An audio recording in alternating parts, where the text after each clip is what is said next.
Sir ने लिखा हुआ है sir how to activate the team members. ये एक बहुत महत्वपूर्ण सवाल है कि टीम मेंबर्स को एक्टिवेट कैसे करें। देखिए सर क्या होता है ना, इसमें भी बहुत सारे फैक्टर्स हैं। पहली बात तो ये है कि हमने अपने टीम मेंबर्स की काउंसलिंग, प्रॉपर काउंसलिंग शुरुआत से करी है या नहीं करी है। अगर हम अपने टीम मेंबर्स की शुरुआत से सही काउंसलिंग नहीं करते हैं, तो क्या होता है कि बाद में उनको सही काउंसलिंग देना मुश्किल हो जाता है। अगर आप किसी व्यक्ति को सही काउंसलिंग देना ही चाहते हैं, तो आपको शुरुआत से उसको एकदम पहले ही दिन से आपको सही पकड़ना ज़रूरी है उसको, ठीक है? भई दिया पहले आपने जलाया, मतलब उसको जॉइन करवाया, फिर वो बुझ गया, फिर आप उसको दोबारा से जलाएँगे। प्रॉब्लम ये है कि भई वो जो दिया आपने जॉइन कराया, उसको जलाया आपने, वो उसको आपने बुझने नहीं देना चाहिए। पहली अप्रोच आपकी ये होनी होनी चाहिए कि वो बुझे ही ना, समझ रहे हैं? ये इम्पोर्टेंट चीज़ है। क्योंकि एक बार जब बुझ गया फिर उसको जलाएँगे, आप दियों की एक लड़ी है, आप उसमें एक तरफ से आगे जलाते हुए जा रहे हैं, ठीक है? पीछे से दिए बुझते हुए जा रहे हैं, तो आपको पीछे वाले दियों को जलाने के लिए क्या करना पड़ेगा? वापस मुड़ के दोबारा से पीछे जाना पड़ेगा, समझे? नहीं समझ रहे क्या? चलिए फिर से समझाता हूँ। देखिए एक लाइन में आप अपने दिमाग में पिक्चर इमेजिन करना, सभी लोग एक लाइन में बहुत सारे दिए रखे हुए हैं, ठीक है? आप एक तरफ से आपने उनको जलाना शुरू किया, पहला जलाया, दूसरा जलाया, तीसरा जलाया, चौथा जलाया, 5वाँ जलाया, 10 जला दिए, 15 जला दिए, 20 दिए जला दिए। और 20 जलाने के बाद क्या हुआ कि आपने पीछे देखा कि पीछे कुछ दिए बुझे हुए हैं, तो अब आपको क्या करना पड़ेगा? अब आप यहाँ पर सिर्फ 2 काम कर सकते हैं, या तो आप 21वाँ दिया जलाएँ, 22वाँ जलाएँ, 23वाँ जलाएँ, 24वाँ जलाएँ, या फिर आप पलट के पीछे जाएँ और फिर से पीछे जो दिए जितने दिए पीछे बुझे हैं, आप फिर से उन्हें जलाएँ। ये 2 काम किए जा सकते हैं ना?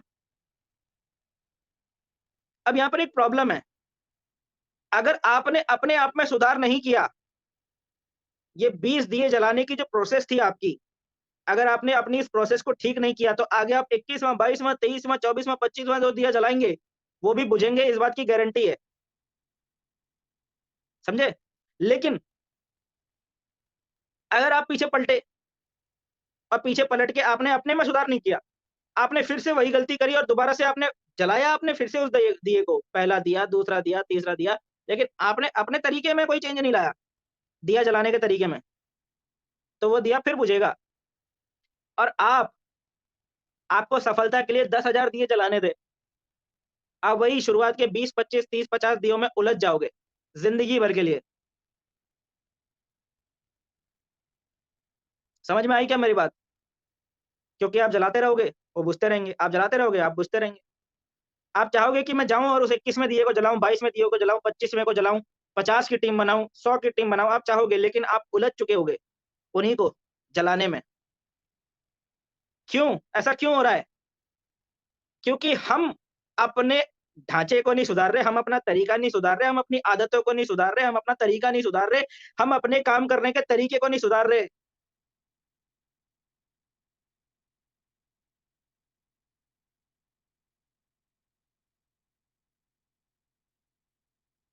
तो how to activate the team members, ये एक इंपॉर्टेंट सवाल है, मैं मानता हूं, लेकिन इससे भी जरूरी सवाल ये है कि हमारे टीम मेंबर्स डीएक्टिवेट हो क्यों रहे हैं।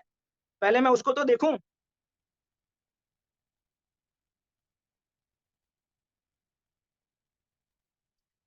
अगर मैं अपनी इस गलती को सुधार लूं कि मेरे टीम मेंबर्स इस कारण की वजह से डीएक्टिवेट हो जाते हैं, क्योंकि मैं उनके शुरू में एफआईएम नहीं करता, क्योंकि मैं उनको सही ट्रेनिंग नहीं देता, या मेरा उनको बिजनेस में लाने का तरीका ही गलत है, मैं उन्हें उल्टे सीधे पता नहीं क्या क्या अनाप शनाप दावे और वादे करके मैं उनको बिजनेस में ले आता हूं। ये सारी चीज़ों को अगर मैं ठीक करूँगा, तो जब मैं 21वाँ, 22वाँ, 23वाँ दिया जलाऊँगा तो चांसेज़ हैं कि वो नहीं बुझेंगे, है कि नहीं है? ज़्यादातर लोग उसी उसी उतने में ही क्यों उलझे पड़े हैं? ऑन साइट में तो दिखाई देता है 500 लोगों की टीम है, कि इसने 500 दिए जलाए हैं, लेकिन एक्चुअल में ग्राउंड में 500 के 500 बुझे हुए रहते हैं, क्यों बुझे रहते हैं वो? 500 के 500 दिए बुझ गए, अब क्या करूँ? अगला दिया अगर मैं जलाऊँगा, तो 500 वहाँ साइट में दिखाएगा कि इसने 501वाँ दिया जला दिया, लेकिन एक्चुअल में मेरे पास एक ही दिया है अभी जलता हुआ, पीछे के 500 तो सब बुझ चुके हैं।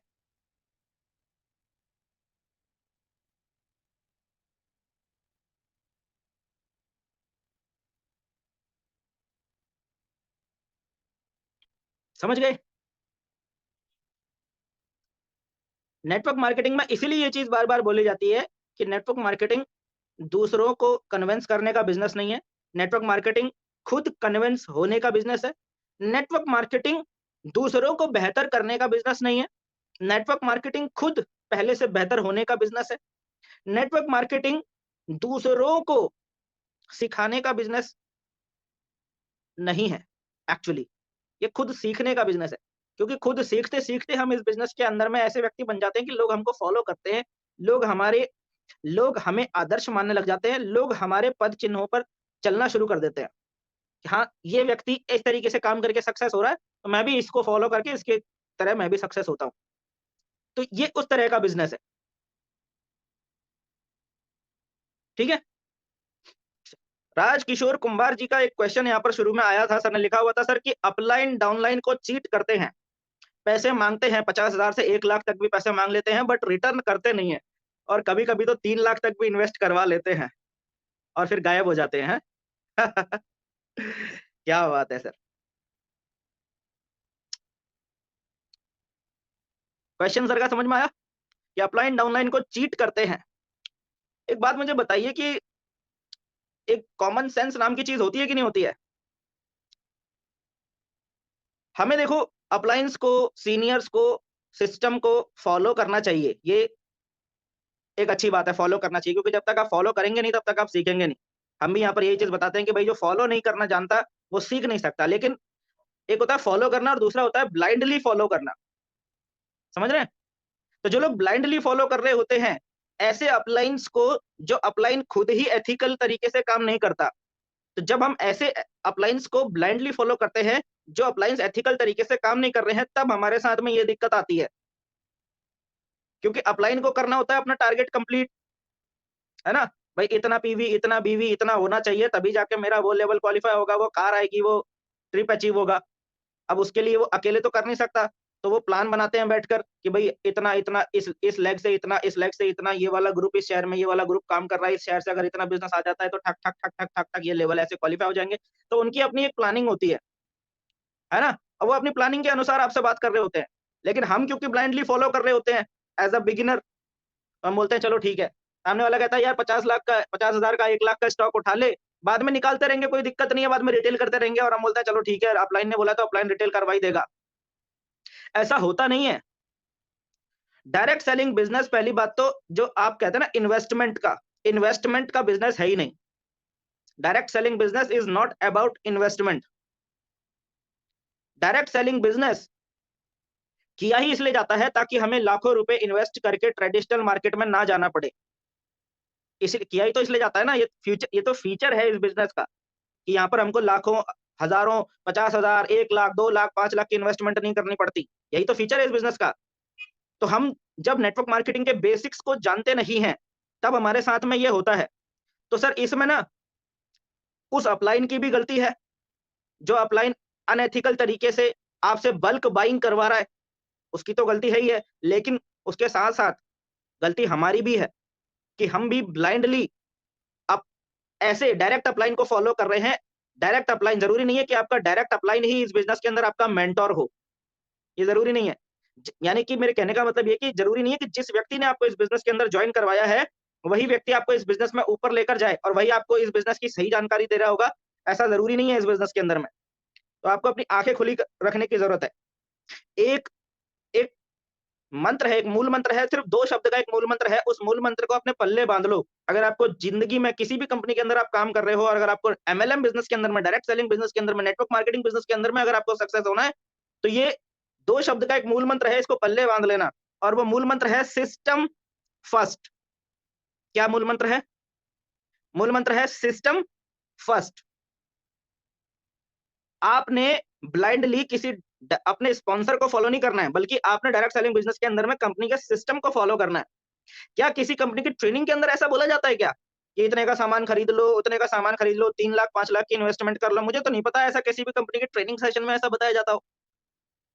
वेस्टीज हो या मोदी केयर हो या सेफ शॉप हो या कोई भी कंपनी का नाम, आरसीएम का नाम उठाकर देख लो, किसी कंपनी के जो ट्रेनिंग सेशंस होते हैं, क्या कहीं पर ऐसा बोला जाता है 3 लाख, 5 लाख का सामान उठा लो? कहीं नहीं बोला जाता। लेकिन फिर भी हम ऐसा कर रहे होते हैं।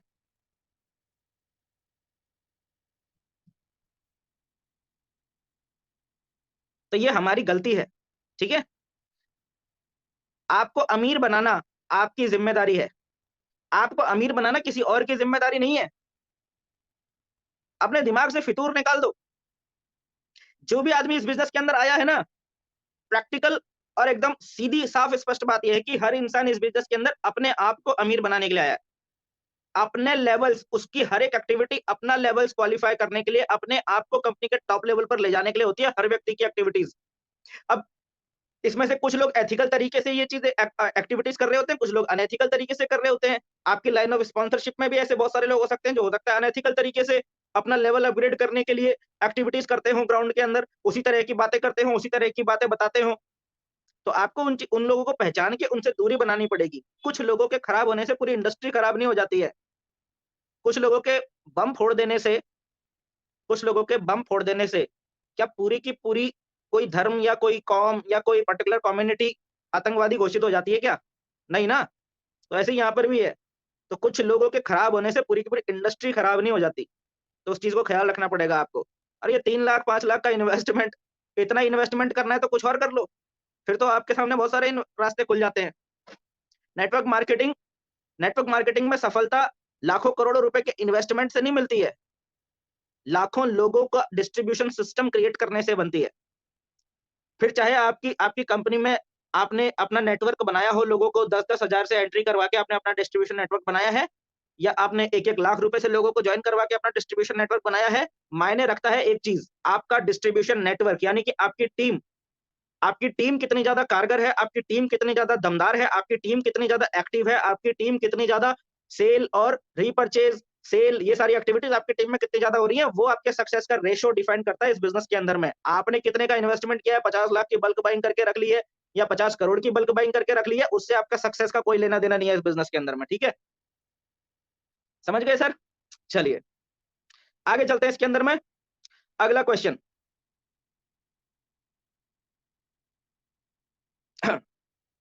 धीरज सर का क्वेश्चन आया है यहाँ पर, गुरुजी मेरा क्वेश्चन है कि लोगों से बात करने से डर लगता है, इसे कैसे दूर करें? लोगों से बात करने में हमें डर क्यों लगता है, पता है आपको? ये इस बात को सोचो।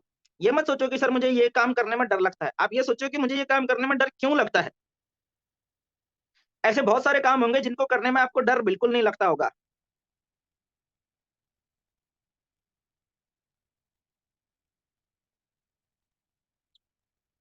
और ऐसे इस बिज़नेस के अलावा भी ऐसे बहुत सारे काम होंगे जिनको करने में आपको डर लगता होगा,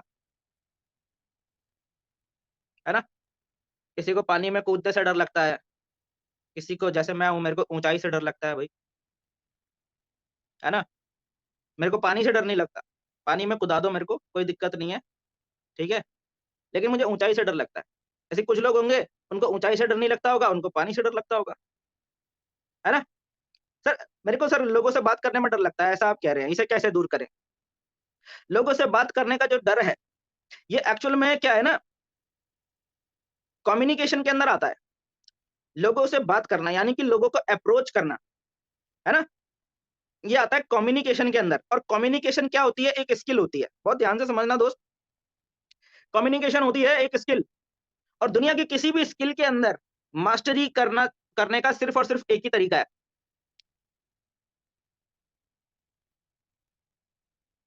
कर के। जैसे ड्राइविंग एक स्किल होती है, स्विमिंग एक स्किल होती है। आप कितनी भी क्लासेस में बैठ के ड्राइविंग के बारे में, स्विमिंग के बारे में सीख लो, पढ़ लो, फ़ोटोज़ देख लो, वीडियोज़ देख लो, है ना? कितना भी हो जाए। लेकिन जब तक आप एक्चुअल में कूदोगे नहीं पानी में, या आप एक्चुअल में गाड़ी की स्टीयरिंग सीट पर बैठोगे नहीं, ड्राइविंग सीट पर बैठ के उसको एक्चुअल में चलाओगे नहीं, तब तक वो चीज़ आएगी नहीं, ठीक है? तो ऐसा ही लोगों से बात करने का जो डर है, इसे कैसे दूर करें? ये बात कर के ही डर दूर होगा। ज़रूरी थोड़ी है कि आप कंपनी के बारे में या बिज़नेस के बारे में ही बात करो। आप बस लोगों से बात करना शुरू करो। कम्युनिकेशन के ऊपर बिल्कुल एक डिफरेंट ट्रेनिंग सेशन होता है। लेकिन उस पूरे ट्रेनिंग सेशन को अटेंड करके भी आपको फ़ायदा मिलेगा या नहीं मिलेगा, इसकी कोई गारंटी नहीं है, क्योंकि जब तक बताई हुई बात को आप इम्प्लीमेंट करना शुरू नहीं करेंगे, तब तक कोई चेंज नहीं आने वाला, कोई सुधार नहीं आने वाला। Implementation is important thing. तो मुझे लोगों से बात करने में डर लगता है, सर मैं क्या करूँ? देखो मैं आपको एक बात बता दूँ, मैं यानी कि दिनेश जोशी, मुझे भी लोगों से बात करने में बहुत डर लगता था। इवन मैं आज भी एक इंट्रोवर्ट टाइप का इंसान हूँ। आज मुझे इस इंडस्ट्री के अंदर में बहुत साल हो गए, बहुत साल हो चुके हैं। मैं आज भी एक इंट्रोवर्ट टाइप का इंसान हूँ। यानी कि मैं आज भी बहुत ज़्यादा लोगों में घुलना-मिलना पसंद नहीं करता और ऐसा ही मैं तब भी था जब मैं इस बिज़नेस के अंदर शुरुआत कर रहा था।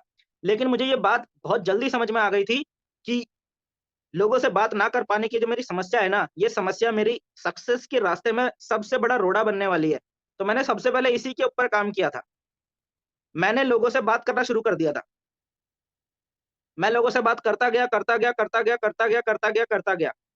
मुझे इस बिज़नेस के अंदर में बहुत समय लगा था शुरुआत में पहला चेक उठाने में।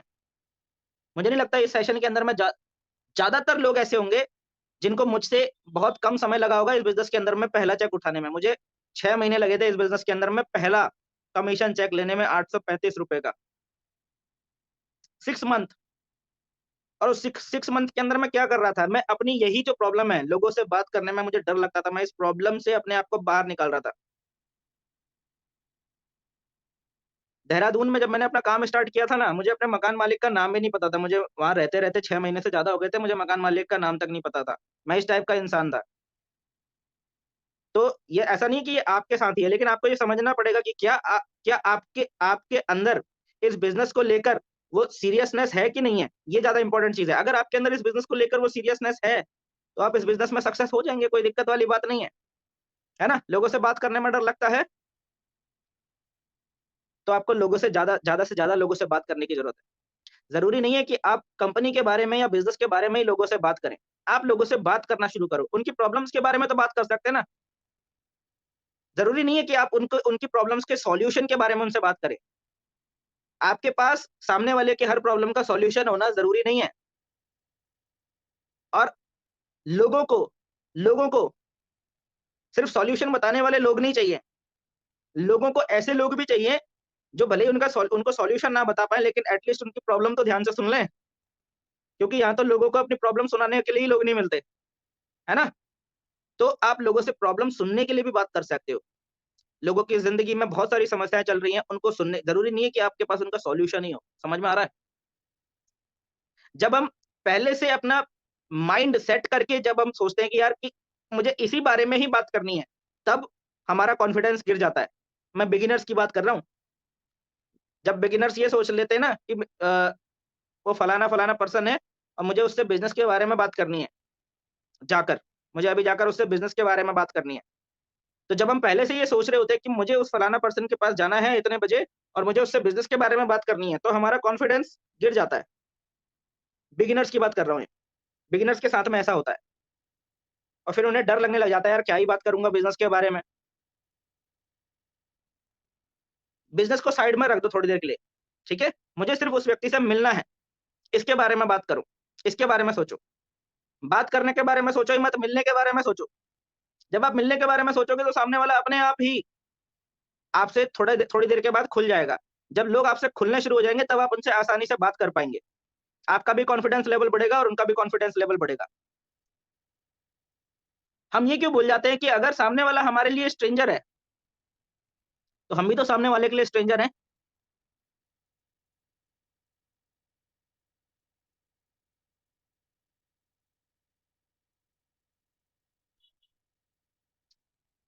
समझ में आया? चलिए। साथ में सर ने लिखा हुआ है कि सर विदेश में बैठे हुए लोगों को कैसे समझाएँ कि वेस्टीज बिज़नेस क्यों करना चाहिए? भाई कोई भी इंसान हो चाहे वो इंडिया में बैठा है या विदेश में बैठा है, प्रॉब्लम तो सबकी एक ही है ना। वो कोई अलग प्रॉब्लम थोड़ी है, उनकी कोई वो किसी अलग प्रॉब्लम से थोड़ी जूझ रहे हैं। अब जो आदमी विदेश में बैठा हुआ है, मान लीजिए वो इंडिया का आदमी है, विदेश में बैठा हुआ है।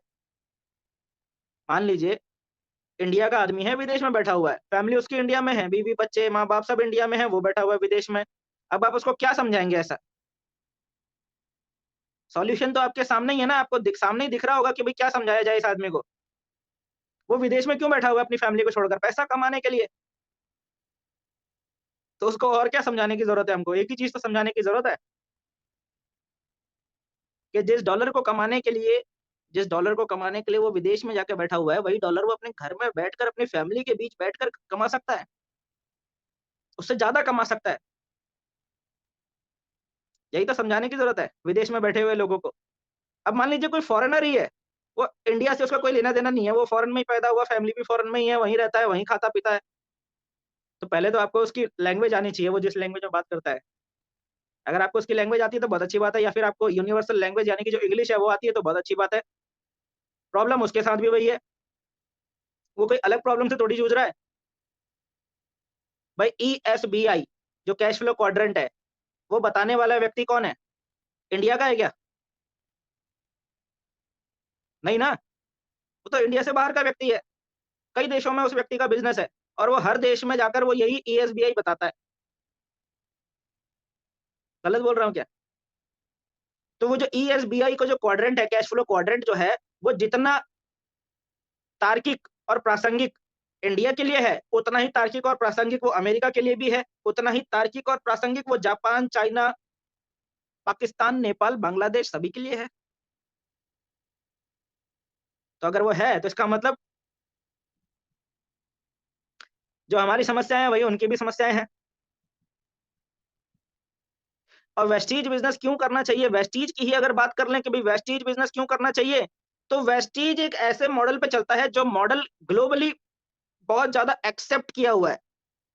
जो वेस्टीज का जो बिज़नेस मॉडल है, वो बिज़नेस मॉडल है जिसको ग्लोबली एक्सेप्टेंस मिली हुई है। आज तो वे आज तो वेस्टीज का प्रोफाइल ही इतना बड़ा हो चुका है कि आप किसी व्यक्ति को अगर प्रोफाइल भी समझाओगे, तो भी आदमी को समझ में आ जाएगा कि यार इतना तगड़ा प्रोफाइल है इस कंपनी का, तो क्यों नहीं करना चाहिए? समझ में आया? चलिए। चलिए, यहाँ पर एक बहुत इंपॉर्टेंट क्वेश्चन आया हुआ है सुरेश निषाद सर का। सर ने लिखा हुआ है कि सर अपलाइन दूसरी कंपनी में चले गए हैं तो क्या करें? सिल्वर से लेकर डायमंड तक के सारे अपलाइन दूसरी कंपनी में चले गए। यानी कि आपकी पूरी लाइन ऑफ स्पॉन्सरशिप वहाँ चली गई ना, तो आप भी चले जाइए। यही आपके लिए हितकर रहेगा। आप बोलेंगे यार सर ये क्या बता रहे हो सर, आप तो दगाबाजी करने की बात कर रहे हो। कंपनी को धोखा देने की बात कर रहे हो। देखिए सर, मैं एक चीज़ बताता हूँ। नेटवर्क मार्केटिंग क्या है ना, एक टीम बिज़नेस है। आप अकेले कितने भी सामर्थ्यवान हो, आप अकेले कितने भी ताकतवर हो, लेकिन क्या होता है शुरुआती लेवल पे 20, 25, 30, 50 लोगों की टीम तो हम खुद बना लेते हैं, लेकिन उस 50 को 500 करने में, उस 50 की टीम को 500 की टीम बनाने के लिए अलग तरीके से काम करना पड़ता है। और 500 की टीम को 5000 तक ले जाने के लिए फिर और अपना टेक्नीक और तरीके बदलने पड़ते हैं। और यहाँ पर एक इंडिविजुअल इंसान के एफर्ट से काम नहीं चलता, पूरी लाइन ऑफ स्पॉन्सरशिप के एफर्ट से काम चलता है। जैसे-जैसे आपका बिज़नेस बड़ा होगा ना, तो आपको लाइन ऑफ स्पॉन्सरशिप की इंपॉर्टेंस समझ में आनी शुरू हो जाती है। बहुत इंपॉर्टेंस रखती है लाइन ऑफ स्पॉन्सरशिप। तो अगर आपकी पूरी की पूरी लाइन ऑफ स्पॉन्सरशिप कहीं जा रही है, अगर शिफ्ट हो गई है इन केस, तो आपको भी चले जाना चाहिए, ठीक है?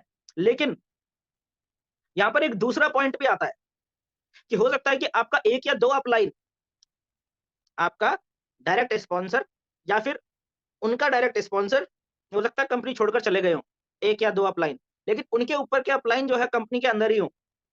तो ऐसे केस में आपको इन 2 अपलाइनों को छोड़कर ऊपर पकड़ लेना चाहिए हाथ। समझ में आ गया?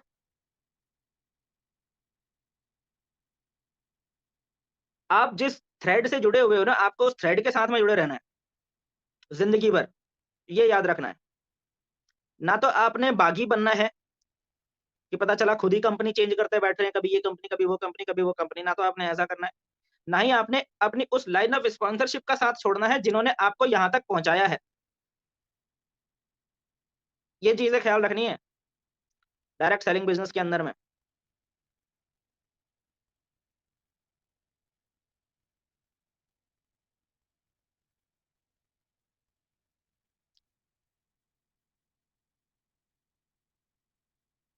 कभी-कभी कुछ लोगों की कभी-कभी कुछ लोगों की ना मति भ्रष्ट हो जाती है, थोड़ी-सी सफलता मिलने के बाद में।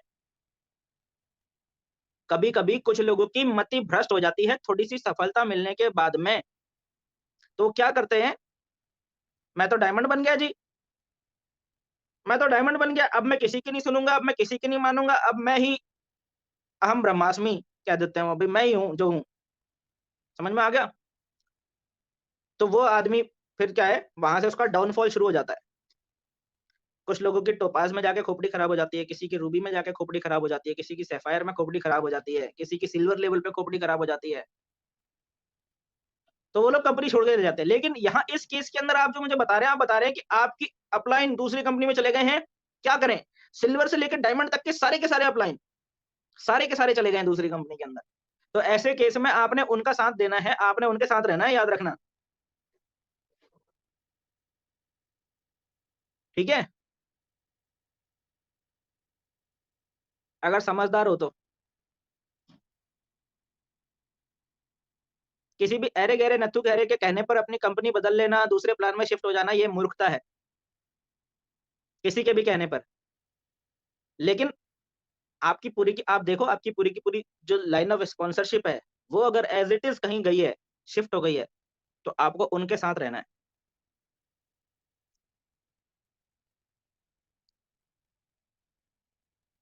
और ये बात आपको कोई बताएगा नहीं। कोई भी यूट्यूब पे, कोई भी जितने भी ट्रेनर्स बैठे पड़े हैं ना यूट्यूब पर, so called trainers, motivational speakers जो बैठे पड़े हैं, वो कोई भी नहीं बताएगा आपको ये बात। क्योंकि आपकी सफलता से किसी को कोई लेना-देना नहीं है। आपकी सफलता से सिर्फ़ आपको लेना-देना है। ठीक है? एक और यहाँ पर क्वेश्चन आया हुआ है, अरविंद उरेराव मोटिवेशन सर का आया है यहाँ पर एक क्वेश्चन, सर ने लिखा हुआ है, सर हम तो फील्ड में जाते हैं, प्लान भी दिखाते हैं, उन्हें प्लान भी अच्छा लगता है, लेकिन सेल क्लोज़ नहीं हो रही है, सर क्या करें?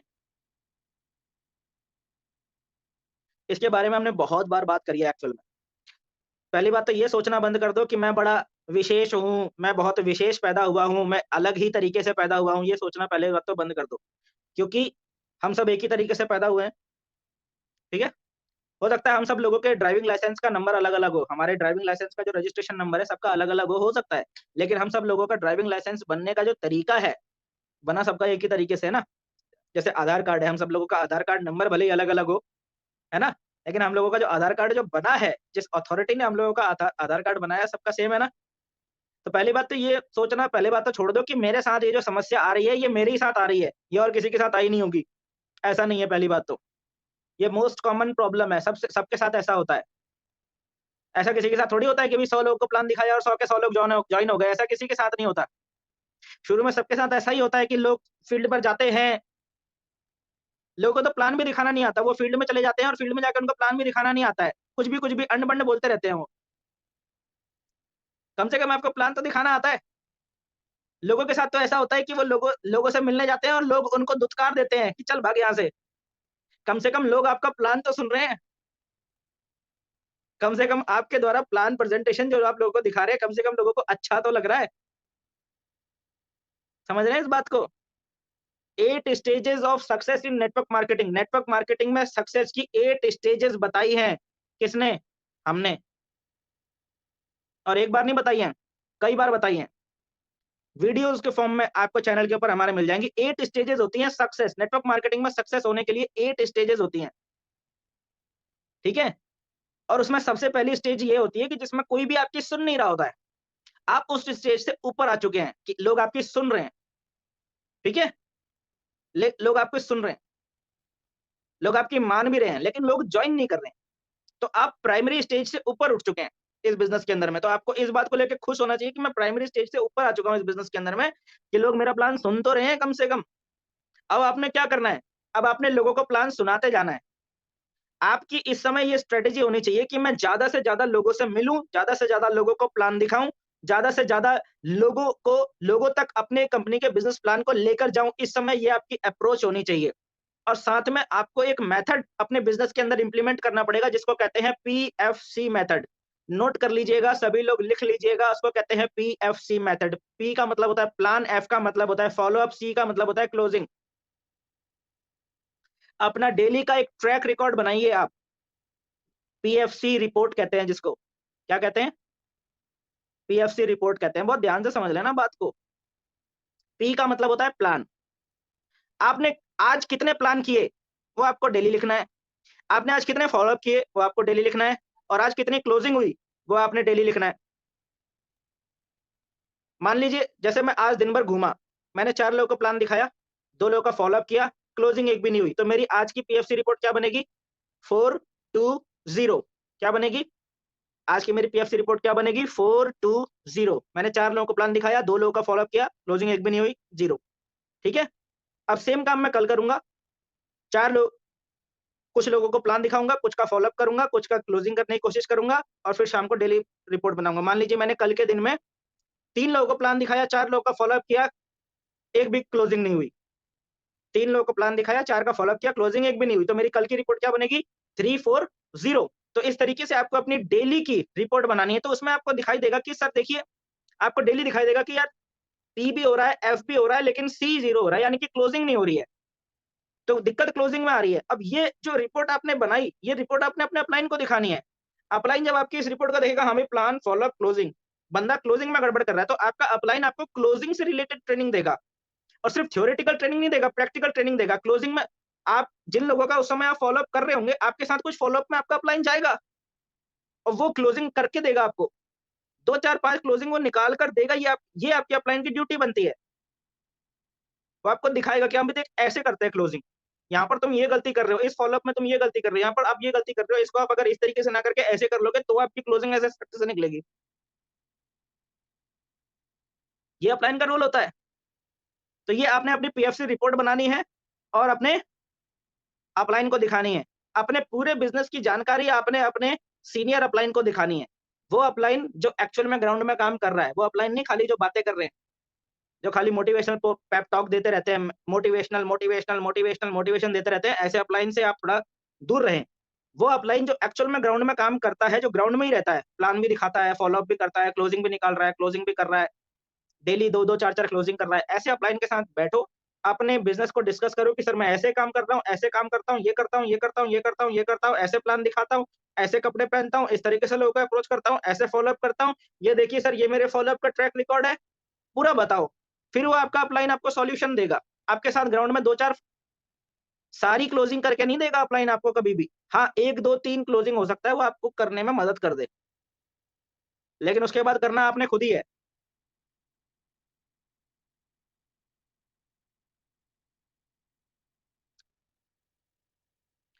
और पूरी प्रोसेस के दौरान आपने एक चीज़ याद रखनी है कि भाई ऐसा है कि मैं इस बिज़नेस के अंदर में 8 स्टेजेज़ होती हैं सक्सेस की, ठीक है? अभी मैं 8वीं स्टेज पर नहीं पहुँचा हूँ। जिस दिन आप इस बिज़नेस में 8वीं स्टेज पर पहुँचेंगे, उस दिन तक आप इस बिज़नेस के अंदर में लाखों रुपया कमा चुके होंगे, 8वीं स्टेज तक पहुँचते-पहुँचते। तो अभी आप इस बिज़नेस के अंदर एक स्टेज ऊपर, एक स्टेज ऊपर, एक स्टेज ऊपर जा रहे हैं। तो आपको अगली स्टेज पर कैसे पहुँचना है, उसका तरीका मैंने आपको बता दिया कि पीएफसी रिपोर्ट आप अपनी बनाइए, डेली का ट्रैक रिकॉर्ड तैयार कीजिए, कुछ भी हवा-हवाई मत करिए। आपके पास हर चीज़ का रिकॉर्ड होना चाहिए रिटन में। हर चीज़, every activity, every single activity जो भी आप इस बिज़नेस से रिलेटेड करते हैं, उसका आपके पास रिटन में रिकॉर्ड होना चाहिए। ये बहुत ज़रूरी है, ठीक है? छोटे लाल सर है हमारे साथ में, सर ने लिखा हुआ है, "सर हमें अगर कम समय में बिज़नेस बिल्ड करना है तो कैसे काम करें? प्लीज़ सर इसका कोई सॉल्यूशन बताइए।" देखिए सर, क्या होता है ना, कम समय में सक्सेस का मतलब क्या है? कम समय में बिज़नेस बिल्ड करने का मतलब, देखिए सर, आपको ना पहली बात तो क्लैरिटी होनी चाहिए। आपका जो क्वेश्चन है, उसके अंदर कई सारी चीज़ें हैं। कम समय में बिल्ड करना है, मैं समझ गया। कम समय माने कितना? कम समय माने किसी के लिए कम समय हो सकता है 2 घंटा, कि मुझे 2 घंटे में करोड़पति बनना है सर, इस बिज़नेस में कैसे बताऊँ? है ना? किसी के लिए कम समय का मतलब हो सकता है 2 दिन, किसी के लिए कम समय का मतलब हो सकता है 6 महीना, किसी के लिए कम समय का मतलब 1 साल भी हो सकता है। तो सबसे पहला काम अगर आपको करने की ज़रूरत है इस बिज़नेस में, तो सबसे पहले तो ये जो आपने लिखा है ना कि कम समय में मुझे ये बिज़नेस बिल्ड करना है। तो सबसे पहले तो ये कम समय आप अपने दिमाग में और ऑन पेपर क्लियर कीजिए कि कम समय मतलब क्या? 2 महीना, 4 महीने, 6 महीना, साल भर, 2 साल, 5 साल, 7 साल, 10 साल, कितना? कम समय मतलब इसको आप पहले तो आप डिफाइन कर लीजिए एकदम क्लियर, ठीक है? बिज़नेस बिल्ड करना है, दूसरी चीज़, बिज़नेस बिल्ड करना है, इसको भी क्लियर करने की ज़रूरत है। बिज़नेस बिल्ड करने का मतलब क्या? जो सिल्वर लेवल पर है, उसका भी तो बिज़नेस बिल्ड हो गया, 50 लोगों की टीम हो गई उसकी, बिज़नेस बिल्ड है। जिसकी 500 लोगों की टीम है, उसका भी बिज़नेस बिल्ड हो गया। जिसकी 1200, 1500, 1000, 2000 लोगों की टीम है, उसका भी बिज़नेस बिल्ड हो गया। तो आपको ये दूसरी चीज़ एकदम स्पेसिफिक होना है कि बिज़नेस बिल्ड करने का मतलब क्या? मतलब कितनी टीम चाहिए आपको? ये आपको दूसरी चीज़ क्लियर करने की ज़रूरत है। यानी कि आपको स्पेसिफिक होने की ज़रूरत है कि सर 6 महीने में 500 लोगों की टीम कैसे बनाई जाए? ये तो समझ में आता है, इसका तो जवाब दिया जा सकता है कि भई 6 महीने में 500 लोगों की टीम कैसे बनाई जाए। लेकिन इस चीज़ का कोई जवाब नहीं दिया जा सकता सर कि कम समय में बिज़नेस कैसे बिल्ड करना है? इसका कोई जवाब नहीं दिया जा सकता, क्योंकि कम समय भी क्लियर नहीं है कि कम समय मतलब क्या? और बिजनेस बिल्ड करने का मतलब भी क्लियर नहीं है, उसका मतलब क्या? 2 दिन में डायमंड कैसे बनना है ये मैं आपको नहीं बता सकता। इट्स एक्चुअली इम्पॉसिबल कि 2 दिन में डायमंड कैसे बनना है ना? तो ये दोनों चीज़ों के बीच में बैलेंस करके आपको एक अपना टारगेट फिक्स करना पड़ेगा, तब उसकी जानकारी दी जा सकती है। जैसे मान लीजिए 6 महीने में 500 लोगों की टीम बनानी है, तो ये समझ में आता है कि भई 6 महीने में 500 लोगों की टीम बनानी है। अब 6 महीने में 500 लोगों की टीम बनानी है, तो उसमें एक अलग फैक्टर काम करेगा। बहुत ध्यान से समझना क्या बोल रहा हूँ। 6 महीने में अगर 500 लोगों की टीम बनानी है, तो मेरे पास दिन कितने हैं? 180 180 दिन है मेरे पास में। अब 180 दिन में 500 लोगों की टीम बनानी है, यानी कि 180 मतलब 1 दिन में कितनी जॉइनिंग?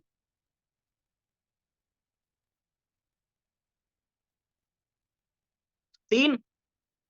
चलो शुरू में 2 की स्पीड से भी अगर चले, अगर शुरू में हम 2 की स्पीड से भी चले कि 2 जॉइनिंग पर डे, तो आप अंदाज़ा लगाओ कि अगर मुझे 2 जॉइनिंग पर डे यानी कि 2 क्लोजिंग मुझे पर डे अगर निकालनी है, तो मुझे कितने प्लान करने पड़ेंगे, कितने फ़ॉलो अप करने पड़ेंगे, ये आप अंदाज़ा लगा लो। क्योंकि ये डिपेंड करता है पर्सन टू पर्सन। हो सकता है किसी व्यक्ति को 2 क्लोजिंग करने के लिए हो सकता है वो 5 लोगों को प्लान दिखाए और उसमें से 2 क्लोजिंग उठा ले। उसके पास स्किल है, उसके पास नॉलेज है, उसको पता है भी कैसे प्लान समझाना है, क्या प्लान समझाना है, कितना समझाना है, कहाँ पर कौन-सा पॉइंट पिच करना है, उसको पता है, तो 5 में से 2 उठा लेता है वो। और उसका कोई ऐसा भी हो सकता है कि वो 50 को प्लान दिखाता है, 50 में से 2 उठा रहा है। 50 लोगों को प्लान दिखाने में तब जाके उसकी 2 जॉइनिंग आ रही है, तो ये फैक्टर भी आता है बीच में, है ना? तो इस पे भी आपको देखना पड़ेगा कि भई मेरी मेरी क्षमता क्या है? मेरी क्षमता क्या है? आपको अपनी क्षमता देखनी पड़ेगी। मुझे नहीं पता आपकी क्षमता क्या है, लेकिन वो आपको देखनी पड़ेगी कि मेरी क्षमता क्या है? तो उस हिसाब से आपको काम करना पड़ेगा। 6 महीने में 500 लोगों की अगर आपको टीम बनानी है, तो आपको शुरुआत से ही आपको डेली कम से कम 2 जॉइनिंग तो उठानी पड़ेंगी ना।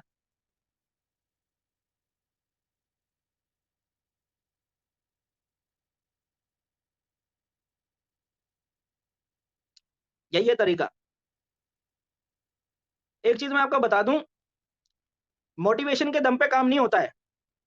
सिर्फ़ मोटिवेशन के दम पे काम नहीं होता, काम होता है प्रैक्टिकल ग्राउंड में मैं कितने लोगों से मिल रहा हूँ और उनसे जो मेरे को बात करनी चाहिए, मैं वो कर रहा हूँ या कुछ और ही बात कर रहा हूँ। ये चीज़, इससे आपका काम होता है, इससे आपको सक्सेस मिलती है। तो ये आपको देखना पड़ेगा और आपको अपने क्वेश्चन में ये 2 चीज़ें बिल्कुल एकदम क्लियर करनी पड़ेंगी। कम समय में इसको हटा के आपको बिल्कुल स्पेसिफिक करना पड़ेगा कितने समय में, 2 महीना, 4 महीना, 6 महीना, 1 साल, आपको एकदम स्पेसिफिक करना पड़ेगा और बिज़नेस बिल्ड करना है, ये चीज़ हटानी पड़ेगी, इसकी जगह आपको दूसरी चीज़ सेट करनी पड़ेगी, कितनी टीम चाहिए मुझे? 200 लोग, 500 लोग, 1000, 2000, 5000 ये 2 चीज़ें जब क्लियर होंगी, उसके बाद ही बात आगे हो सकती है कि भई क्या स्ट्रैटेजी रहेगी, उस पे कैसे काम किया जाएगा और कितना हमको डेली लोगों से मिलना पड़ेगा, कैसे हमारी लिस्ट तैयार होगी और उस लिस्ट के ऊपर मैं क्या कैसे काम करूँगा, कैसे लोगों को अप्रोच करूँगा, कैसे लोगों को मैं इनवाइट करूँगा, इनवाइट करने के बाद प्लान दिखाने के जब बात आएगी तो कैसे मैं उनको प्लान दिखाऊँगा, ये सारी बातें बाद में आती हैं। लंबी प्रोसेस है। ठीक है सर? चलिए।